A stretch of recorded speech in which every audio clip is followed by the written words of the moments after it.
ঘটকের সাথে কথা কইলাম চাচা তাই তো কই আপনার আগে দেহার তো না মুখ দিয়ে যেটা কই এটা দি 10 মিনিটের ভিতরে হেইরা বাড়ি আসোস। দেখছো তুমি না খেয়ে কিন্তু কাবু হয়ে গেছে, আর পেটটা একদম মাইটা পেটা শুকিয়ে গেছে রে। আব্বা ও আব্বা, অনেক যে গেল, এত বেলা হয়ে গেছে, ভাত ভাত খাইবো নাকি? কনে বিশ্রাই আমি দেখছি আজকের খবর না খেয়েছে। আব্বা ওইদিকে যাইতেছিস, সে কনে গেল?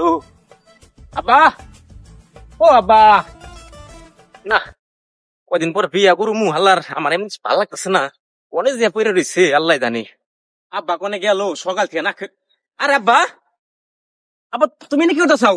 বাজান সকাল থেকে তুমি না খেয়েছো, তুমি না কি করতেছো একা একা বসে হয়েছে? একা একা বসে রে বাজান, অভিভাবক হইলে পিতা মাতা হইলে একটা দায়িত্ব থাকে, সেই অভিভাবকের দায়িত্ব পালন করতেছি। তোর সেই ঘটনার পর থেকে তুই আমার কোন কাম কাজ করতেছ না, 15 দিন হয়ে গেল, খেতে যাবার যাস না, কোন হাল যাবার যাস না, মুখ দিয়ে যেটা কই এটা দি 10 মিনিটের ভিতরে হেইরা বাড়ি আসোস।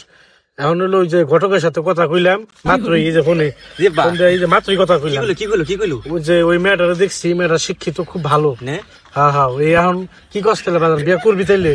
আব্বা না আমার ইয়ের দিক থেকে তোর আমার বিয়া করানো উচিত 3 বছর আগে। এখন হইলো তোর সময় হয়ে গেছে, তুই এখন কাম কাজ করস, আগের মতো নাই। তোর আমি বিয়া করামই, কথা হয়েছে ঘটকের সাথে, বুঝছাস? আমি হলো বৈশা বৈশা তাই লোক গুনতাছি, তোর কাছে কইও নাই। ওই মেয়েটা আমার পছন্দ হয়েছে তোর লিগা, আর লোক গুনতাছি 4-500 লোক হইব।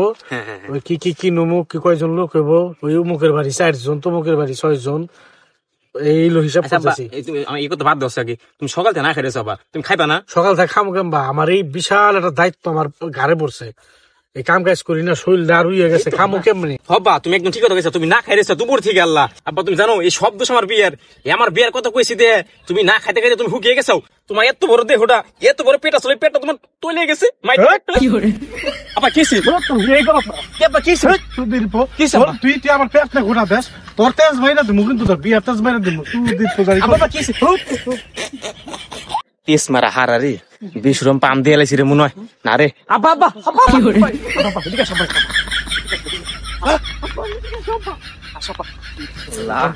আব্বা বসো বসো, মাথা ঠান্ডা করো আব্বা, বসো বসো বসো বসো বসো, মাথা ঠান্ডা করো আব্বা, বসো মাথা ঠান্ডা করো। আমার পেট নিয়ে কথা কয় আব্বা, না না আব্বা আমার ভুলে গেছে আব্বা। আব্বা তুমি থাকো, তুমি আব্বা খারাপ মাথা ঠান্ডা করো, আমি তোমার জুস নিয়ে আসতেছি, আব্বা থাকো। আমারে কয় পেট নিয়ে খুঁটা, আমার পেট পুরো কাম হয়ে গেছে। আমি বলে ওর কামাই খাই, ও আজকে 15 দিন ধরে কাম করে আর না, ও আমি আমার কাম করবার দেয় না, ভালো কথা, ও আমার পেট নিয়ে কথা বলবো। আব্বা আব্বা আব্বা আব্বা তুই তো হর চাপড় আব্বা না বলে, আব্বা না বলে, সব বন্ধ। আব্বা না না আব্বা, এই যে আব্বা জুস খাও জুস খাও জুস খাও, হ্যাঁ আব্বা খাও।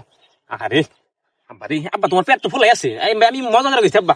আব্বা খাও খাও খাও খাও খাও, আসলে তো স্বাদ রে, খাও খাও স্বাদ আছে, খাও খাও খাও, মাথা ঠান্ডা আব্বা। তাহলে আব্বা মাথা গরম হয়ে গেছে, তোর কথা হইনি। আব্বা বুঝছি বুঝছি, সমস্যা তোমার পেট তো ফুলাই, আমি তো মজা করে গেছিলাম। তাহলে ঘটক তাহলে কেমনে কি ঘটকের মা আসবে না বলে আজকে? ঘটক আসবার কমনি, বুঝছাস? আমার জানো তো আমার রাগ উঠে জায়গা তাড়াতাড়ি, বুঝছ না? বলতে কথা কস কে, আর তুই জানো ছোটবেলা থেকে। হ্যাঁ আব্বা, তোমার পেট তো ফুলাই, আমি বলে তাহলে এলাইছি তোমার পেট তো ফুলা দেখছি রে, আমি আর মাইটা পেট এলাইছি মেলা কষ্টে। আব্বা আমার একটু একাইছি, একটু আসি। যা যা, আচ্ছা আমার থাকো থাকো। ওনার রাগের মাথায় কত কিছু কইলাম, এত রাগ উঠে যা হট করে, বুঝলাম না। ধৈর্য শিখে তো পোলার ভোর সামনে দেমনি করি, পোলার ভোর তো নষ্ট হয়ে যাবো। চাচা একা একা ভক ভক করেন কি নিয়ে? আর বাইস্তা কো না, তোমার ভাই আছে না, ভাইয়ের বিয়া করামু, তাই ওটা নিয়ে টেনশনে আছি। অভিভাবক তো একটা দায়িত্বশীল আছে না, সে ভাবতেছি কেমনি কি করা যায়। চাচা তাই তো কই আপনার আগে দেহার তো না, আপনার ছায়া দেখলে অন্য হান্দে ফাঁকতে ঘুরে গেত, আর রাত 1টার সময় বাড়ি আসতো, এই পোলা আপনার আত্মা উঠিবে দে। খালি বাইস্তা আত্মা উঠিবে দে না, ওই যে তোমার একদিন ডাক দইলাম না, তারপরে থেকে আমার কাম কাজ করবার দেয় না, এই গোসল করে দিব, মানে ছোট বাচ্চা যা মাদুর করে পোলাতেই শুরু করে দিছে। আল্লাহ জানে বিয়া করালে কি বন্ধু থাকবো কিনা, খাওয়ার খবর নিতেছে, যদি এই যাবে এসকা খাই না, এই হয়ে দাও বাইস্তায় প্রমাণ। এই মাত্রই জুসটা দিয়ে গেল, এই বাবা জুস খাও, আমি তাড়াতাড়ি গরম করি, পানি গরম করবো, আমি গোসল করুম, তারপর খাবো। খুব ভালো আছে এখন বাইস্তা, বুঝছাও না? তো ওইটু বুঝাইও, আর তোমরা ওইটু ভালো হইও, বুঝছাও? আবল তাবল ঘোরাফেরা না করে এই কাজে মন দাও, দেখবা জীবনটা সুন্দর। চাচা বিয়ার বলে আবার পোলা জানি অন্য ফেলে না যায়, দেখেন আমিও পোলার তেজ মাইরা দেবো, বুঝো নাই? পোলার তেজ মাইরা দেবো, ব্যাগ জমি আমার নামে। আব্বা আব্বা শেষ। তাহলে হয়েছে না? তাহলে চলো যাই, সকাল থেকে না খেয়ে রয়েছে। তাহলে চলো চলো চলো। আরে খাওয়ানি জুস খাইছি না, মনটা ভালো হয়ে গেছে।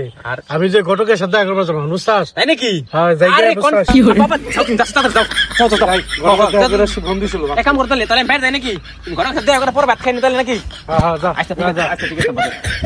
বুঝলাম না, ভাইস্তা কি যে হাসাই কইলো নাকি? ও আমার খাওয়ার খবর নেই না, ওই শেষ কইবো তুই এ আব্বা তুমি আগে খাই আনো, তারপরে ঘটক কাছে পায়। ও তো যাই পোলার মানুষ, বুঝছে নাই? তাহলে যাই ঘটক কাছে দিন তারিখ আগে ঠিক করে আসি, তারপরে পাবানি পাইল যাতে হবানি। তো গাইস, ভিডিওটি ভালো লাগলে ফটাফট like comment follow share and subscribe করে দিন। আর এই ভিডিওটি শুধুমাত্র বিনোদনের জন্য, তো দয়া করে সিরিয়াসলি নেবেন না। আবার দেখা হবে নেক্সট ভিডিওতে। আসসালামু আলাইকুম।